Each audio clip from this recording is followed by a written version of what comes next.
சங்க காலத்தில் ஒரு ஆண் ஒரு பெண்ணை காதலித்தான் என்றால் அந்த பெண்ணிடம் முதலில் சென்று கூறுவான்.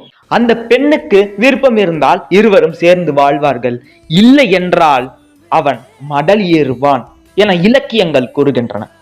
மடல் ஏறுதல் என்றால் என்ன என்று உற்று நோக்கும் பொழுது, பனை மரத்தின் அந்த பட்டை இருக்கும் அல்லவா, அது முட்களால் நிறைந்திருக்கும். அந்த முட்களை கொண்ட பட்டைகளை கொண்டு ஒரு குதிரையை உருவாக்குவான். அந்த குதிரையின் மீது ஏறி அமர்ந்து தன் உடல் எங்கிலும் அந்த முட்களால் குருதி வடியுமாறு அந்த ஊரார் இடையே காட்டுவான். நான் உன்னை இவ்வளவு காதலிக்கிறேன், என் காதல் உனக்கு புரியவில்லையா என எடுத்து இயம்புவான் அந்த ஆண்மகன். சங்க காலத்தில் காதல் ஏற்கப்படாவிட்டால் இதுதான் நிகழ்ந்ததை தவிர இன்று போல தற்கொலைகளோ அமில வீச்சோ நிகழவில்லை.